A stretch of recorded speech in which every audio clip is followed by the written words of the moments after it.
Hola a todos, ¿qué tal?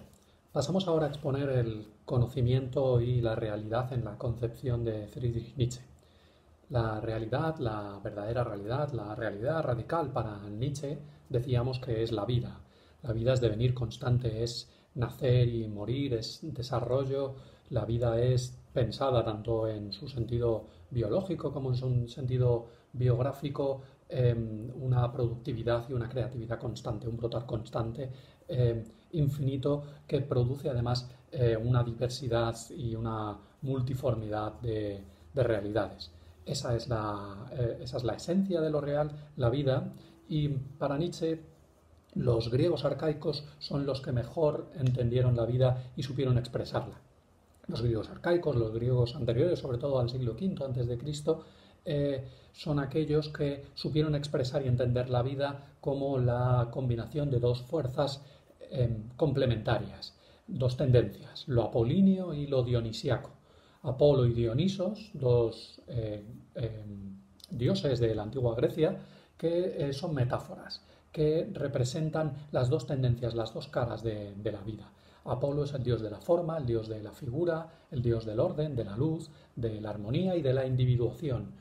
Dioniso, por contra, es el dios de la desmesura, el dios del torrente vital que arrastra a todos los individuos y los unifica en un todo, es el dios de la creatividad. Ambos dioses, ambas tendencias, se dan pie en la tragedia.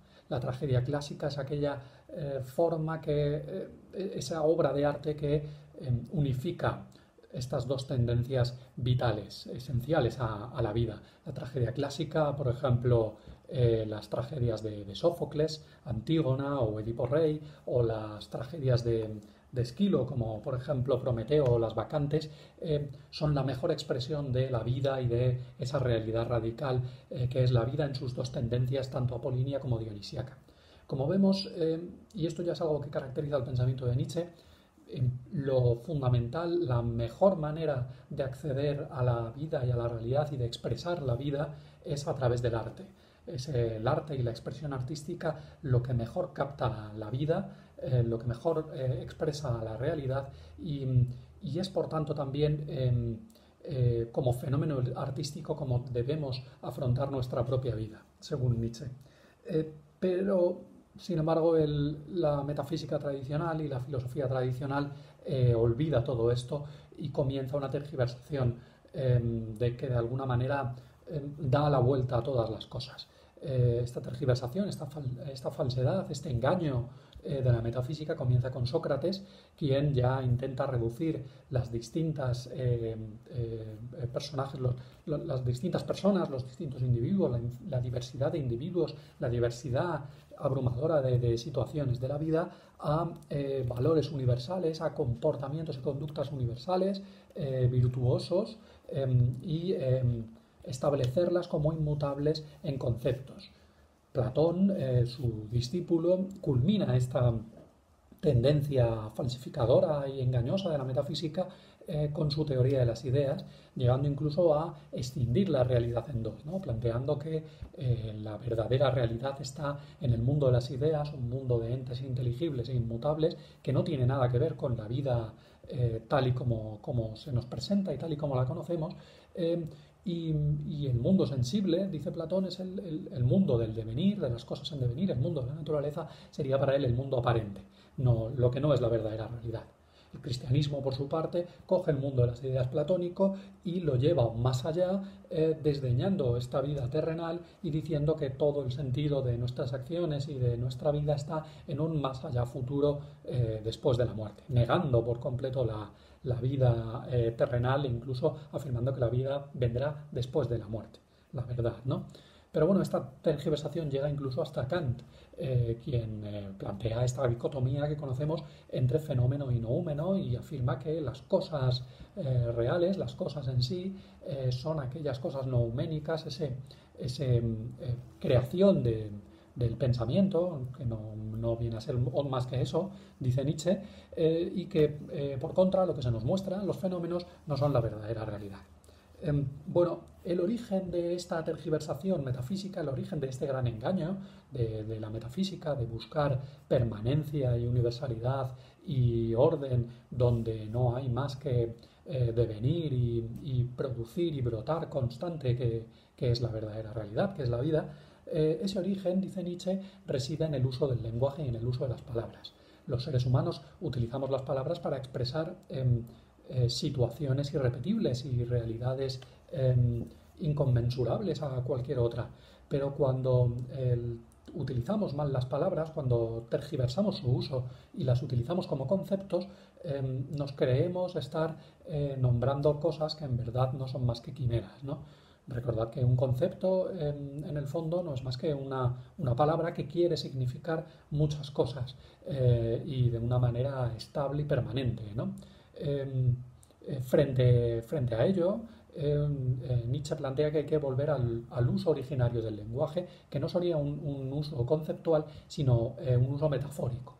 Las palabras son en el fondo metáforas, es decir, son palabras que están abiertas a una multiplicidad de significados y que de hecho están abiertas a que en el futuro se puedan interpretar de diferentes maneras, porque eso es la vida en el fondo. La vida es irreductible y en cada momento es único, cada persona es única, cada realidad es única y no se deja reducir a conceptos universales, sino que solo la podemos nombrar y solo la podemos comprender mediante metáforas.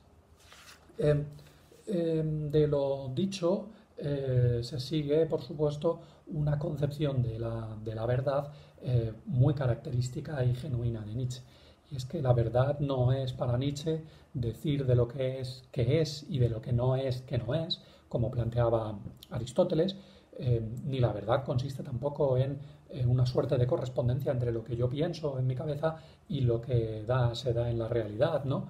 O entre las teorías que yo tengo y mis ideas en mi cabeza y lo que sea la realidad. No es eso la verdad, sino que para Nietzsche la verdad es, ante todo, afirmación de la vida. La vida es el elemento fundamental, es la realidad fundamental y es a la vez el valor fundamental, y todo aquello que afirme la vida, eso es verdadero para Nietzsche, mientras que todo aquello que intente huir de la vida, que intente plantearse excusas y plantearse mundos imaginarios, todo eso es lo falso. De lo dicho se sigue igualmente que también la ciencia moderna debe rebajar sus expectativas. La ciencia, al fin y al cabo, vuelve a intentar, como la metafísica y la filosofía tradicional, reducir la realidad múltiple y diversa a conceptos y teorías universales. Bueno, eso es falso para Nietzsche, es un falso de raíz, porque de esta manera nunca podremos llegar a captar con honestidad y con sinceridad, de manera adecuada, la realidad radical que es la vida. La vida solo se expresa y solo se capta como tragedia, como exposición, como lucha de contrarios, como lucha de lo apolíneo y lo dionisíaco, y la única manera de entender la vida es de manera artística, mediante el fenómeno artístico, de tal manera que la filosofía fundamental es la estética, la reflexión sobre el arte, y es el arte el modo de conocimiento fundamental o el modo de expresión fundamental de la vida. La vida por tanto, nos exige no una voluntad de verdad, que sería lo que ha primado a lo largo de la historia de la filosofía, sino una voluntad de poder. La vida es de hecho voluntad, es un querer constante, una productividad constante. Esto es un concepto que hereda Nietzsche ya de Schopenhauer, de Arthur Schopenhauer, un filósofo anterior que influye poderosamente en la filosofía de Nietzsche, y ya Schopenhauer había planteado que la verdadera realidad, la realidad en sí, es voluntad, es un magma, una tendencia constante, una pulsión constante, un querer constante nuevas cosas, querer producir, querer crear, querer engendrar algo nuevo. La vida es voluntad, y además añade Nietzsche voluntad de poder, es decir, voluntad de dominación, de imposición, de dominio sobre el débil, de dominio sobre el otro. De tal manera que para Nietzsche la voluntad no es libre o esclava, sino que hay en la realidad voluntades débiles y voluntades fuertes. toda vida es voluntad, toda vida es una tendencia, una pulsión, un instinto de dominación y la afirmación de la vida y la afirmación de la realidad reside precisamente en esa voluntad expresada en la obra de arte.